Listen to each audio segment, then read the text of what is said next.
This lesson will provide you with some definitions and figures related to refugees, IDPs, and asylum seekers. At the same time, we will deepen our understanding on how a camp or an informal settlement is created, managed, and supported. Finally, we will have an overview on rights and principles to be enforced. According to the United Nations High Commissioner for Refugees, an internally displaced person, IDP, is an individual who has been forced or obliged to flee from his home or place of residence.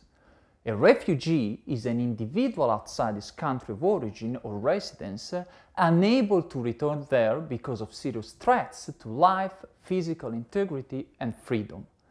Finally, an asylum seeker is an individual who is seeking international protection. At the end of 2013, around 51 million individuals were forcibly displaced all around the world.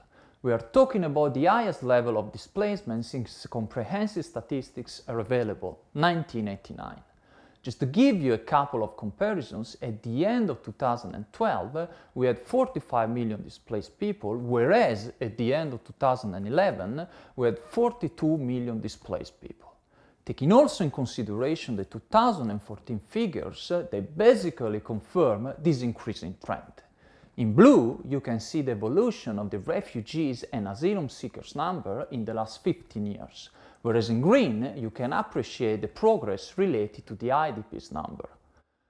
Among those 51 million displaced people, around 16 million are refugees, 33 million are IDPs, and finally 1 million are asylum seekers. And which are the most common countries of origin of refugees? First of all, Afghanistan with around 2.5 million people. Secondly, Syria with around 2.4 million people. Thirdly, Somalia with 1.1 million people. And which are the countries hosting the highest number of refugees? Pakistan, 1.6 million people, the Islamic Republic of Iran, 800,000 people, Lebanon, 800,000 people, Jordan, 600,000 people, and Turkey, 600,000 people. Pakistan and Iran are affected by the Afghanistan crisis, whereas Lebanon, Jordan, and Turkey are affected by the Syrian crisis. Finally, in 2013, we had on average 30,000 persons per day forcibly left their home due to conflicts and persecutions. There are some confusions among the several definitions related to camps and informal settlements. Generally speaking, a camp is a plot made available by governmental institutions to host refugees or IDP in temporary homes, with a full or partial support, whereas an informal settlement is an unplanned settlement with total or partial self-reliance. And which are the main services provided by governmental institutions and national or international community in camps? Food distribution, shelter facilities, protection programs, education programs, other programs such as the one related to water and sanitation.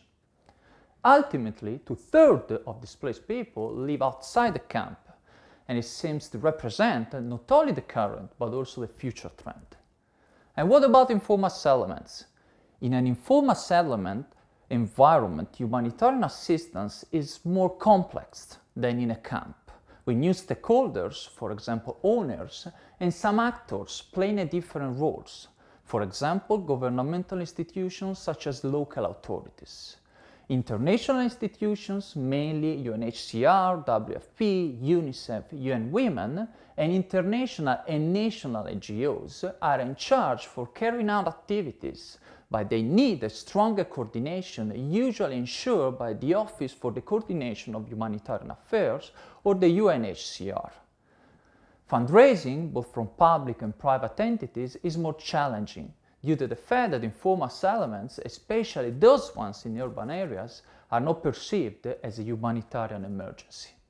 A number of principles and rights have to be ensured to each and every refugee and asylum seeker all around the world. A sample of those principles are the right to seek and enjoy asylum from persecution, the survival right, economic, social, and cultural rights, the civil and political rights, such as the right to vote, thought and religion, and the right to education. And what about the IDPs? First of all, human rights have to be applied. The UNHCR Guiding Principles on Internal Displacement specifically states the relevant ones and the principle to apply. However, these principles are not legally binding. The most relevant principles are the following ones. Firstly, general principles, same rights and freedom of other people in their country. Secondly, protection from displacement. Authorities have to prevent and avoid displacement or protection from arbitrary displacement. Thirdly, protection during displacement. Right to life, dignity and integrity, liberty and security. Fourthly, humanitarian assistance. National authorities should be the first to provide it, and humanitarian assistance should be facilitated, respected and protected. Fifthly, return, resettlement and reintegration, meaning conditions to return on a voluntary basis in safety and dignity.